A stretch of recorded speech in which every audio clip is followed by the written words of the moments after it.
Mesdames, Messieurs, bon après-midi.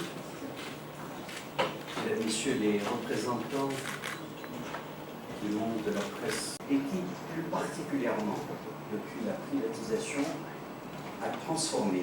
Pour l'entrepreneuriat, il y a ce formidable plan qui s'appelle African Entrepreneurship Award, ce prix de l'entrepreneuriat qui a été lancé en 2014 par le président Bengelloune et qui consiste à permettre à des jeunes entrepreneurs venant de tout le continent. Nous en avons reçu 17 000 en 4 éditions, 17 000 entrepreneurs et venant de 142 pays, c'est-à-dire les Africains venaient des 54 pays de l'Afrique, plus de la différence jusqu'à 141 venant du reste du monde, la diaspora africaine, et qui ont candidaté électroniquement à travers un système qui s'appelle l'African Management System, qui ont candidaté pour pouvoir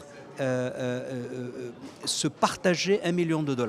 Et nous avons eu pour les 3 premières éditions 33 candidats lauréats venant d'une douzaine de pays, dont le Maroc, mais venant du Kenya, venant de l'Afrique du Sud, venant du Botswana. C'est extraordinaire.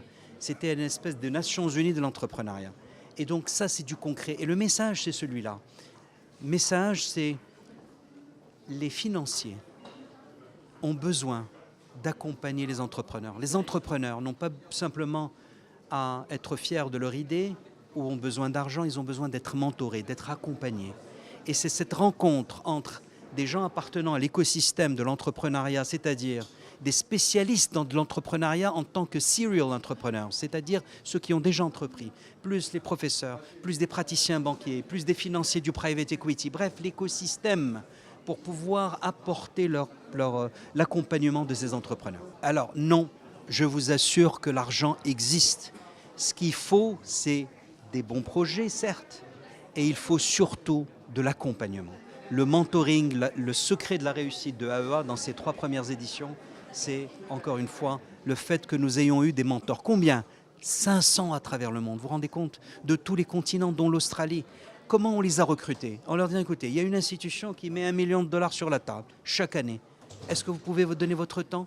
On a juste besoin que vous suiviez ces entrepreneurs à travers ce système-là, que vous les conseillez, que vous les accompagnez, que vous exprimiez vos observations par rapport à leur projet, que vous considérez comme si c'était votre projet, qu'est-ce que vous y feriez?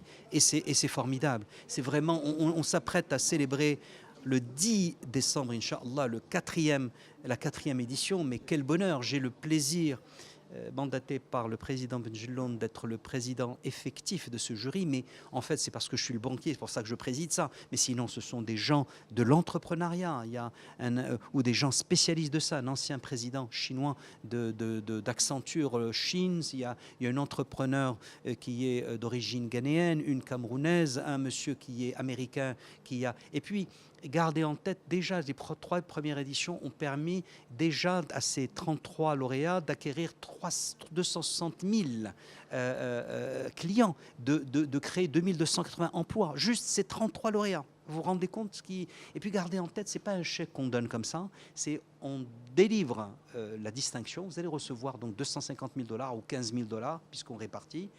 Mais puis ensuite, cet argent n'est donné qu'à l'issue de l'atteinte de milestones, c'est-à-dire de jalons dans la réalisation de ces projets. Donc, c'est exactement comme ce que nous faisons dans les grands projets de finance, Project Finance. Et donc, nous apportons la rigueur de banquier avec la flexibilité de ce genre de choses qui ne peuvent pas se contenter d'un métier de banquier classique. Il faut beaucoup de flexibilité, beaucoup d'imagination. Et c'est peut-être le métier de financier et de banquier qui va changer aussi de cette manière-là.